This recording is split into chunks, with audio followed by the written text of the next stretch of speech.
बड़ो क्षेत्र एड़ो है जिकर मीना बड़े स्तर माथे कन्वर्जन चल रहा है। ये बिल रो मिसयूज ना हुए ये भी सावधानी अपन सबाना रखनी पड़े। फर्जी धर्मांतरण हुआ है आदिवासी समाज का या वास्तविक हुआ है? लोग प्रलोभन देके दबाव और प्रभाव में उनका धर्मांतरण हो रहा है। दिखाएंगे, आप कमियों पे गौर करें और उस पे उनको उन तमाम चीज़ों पे काम करें। जी चलो साहब, ये तो ऐसा विषय है कि पूरी रात भी आप और हम बहस करते रहेंगे तो भी चीज़ खत्म नहीं होगी। एक बिल और आया, हाँ नहीं मैं सवाल करता रहूँगा, आप जवाब देते रहोगे।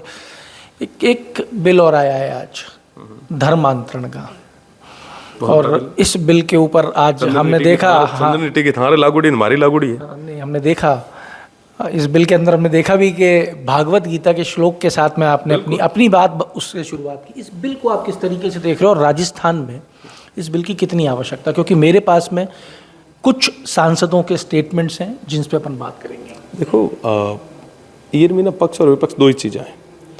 जरूरी ईयर वास्ता है कि बड़ो क्षेत्र एड़ो है जिकर मीना बड़े स्तर माथे कन्वर्जन चल रहा है। आदिवासी समाज रा लोग आज उना दबाव कह दो या प्रभाव कह दो या उमारी आवश्यकता अनुरूप उमारे मीना बदलाव लाने रो प्रयास, धर्मांतरण रो प्रयास कियो जा रही है। ये तमाम चीज़ा ना रोकने रे वास्ते ये बिल री बहुत ज़्यादा ज़रूरत थी। साथ ही ये मीना जो कड़ा कानून बनाया है, माना डर भी ये चीज़ रही है जिक्र मैं सदन में मीना भी कहो कि साहब ये माध्यम मीना कोई निर्दोष ना थे फसाउन रे वास्ते या कोई राजनीतिक करण रे वास्ते ये बिल रो मिसयूज ना हुए ये भी सावधानी अपन सबाना रखनी पड़े। देखो, पक्ष और विपक्ष तो तो जातो रहा करे, सत्ताएं तो सरकारें तो बदलती रहा करे, पर ए प्रदेश जिक्र मीना बिल आयो है अपन सबारी नैतिक जिम्मेदारी बने कि आप पे ये रो सही उपयोग करा, न कि ये रो दुरुपयोग हुए। जी राजकुमार रौत का ये कहना है, मेरी बात हुई थी तो उन्होंने कहा कि इस बिल की राजस्थान को कोई आवश्यकता नहीं। इस बिल को सरकार इसलिए नहीं ला पा रही थी क्योंकि सरकार के पास आंकड़े नहीं थे। सदन में अगर पूछा जाता कि कितने धर्मांतरण राजस्थान में हुए हैं तो वहाँ आंकड़े नहीं थे। आंकड़े जनरेट किए गए, आदिवासी इलाकों में फर्जी मुकदमे दर्ज किए गए धर्मांतरण कराने के कि लोग करवा रहे हैं। आंकड़े जनरेट करने के बाद ये बिल प्रस्तुत किया गया। चलिए मुझे ये बताइए कि फर्जी धर्मांतरण हुआ है आदिवासी समाज का या वास्तविक हुआ है? ये स्थिति तो आप धरातल पे जाएंगे तो आपको समझ में आ जाएगी कि क्या स्थिति वाकई वहाँ है। किस तरीके से शिक्षा के नाम पे और तमाम चीज़ों के नाम पे लोग प्रलोभन देके दबाव और प्रभाव में उनका धर्मांतरण हो रहा है। आप कैसे कह सकते हैं कि साहब ये आंकड़े झूठे हैं? आप उसका अगर तथ्य है तो आप सदन में रखें, आप भी तो एक हाउस के सदस्य हैं। देखिए, मैं स्पष्ट करना चाहूँगा आपको इस मामले में, आदिवासी समाज के साथ में, हमारे उन भोले भाले लोगों के साथ में बहुत बड़ा छल और कपट हो रहा है, इसमें कोई दो राय नहीं है। और उनके लिए ये जो बिल है ये वाकई सार्थक साबित होगा। तो आपको लगता है कि उनका जो बयान है कि आदिवासी हिंदू नहीं है वो छल कपट है? देखिए, आदिवासी हिंदू हैं तो कहते हैं नहीं है, हमारी पद्धति अलग है। देखिए, मैं आपको बताऊं कि भगवान श्री राम ने सबरी से लेके आज तक तमाम चीज़ों में हर जगह आदिवासियों का जिक्र है। वो आदिवासी हमारे अपने हैं। अब ठीक है कि कई सारे नए लोग नई नई चीज़ें, नई नई धारणा रखते हैं।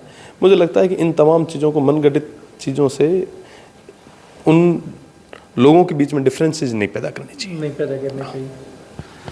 तो साहब आप सुन रहे थे कि जो रही बात धर्म की, मैं इस चीज़ में भी आपको स्पष्ट कर दूं, धर्म भगवान तक पहुंचने का एक साधन है जो आंतरिक ईश्वर से लेके वहां तक पहुंचने का, मोक्ष की प्राप्ति का एक साधन रहा है।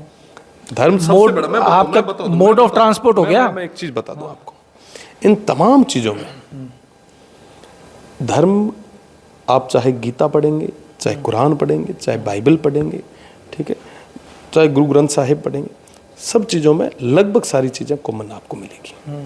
अब होता क्या है कि कुछ लोग खुद को बड़ा बताने के लिए और दूसरे को कमज़ोर दिखाने के लिए और अपने दूषित मानसिकता को आगे ले आने के लिए या तुच्छ स्वार्थों को साबित करने के लिए कई सारी चीज़ें, भिन्न भिन्न प्रकार की चीज़ें वो करते हैं।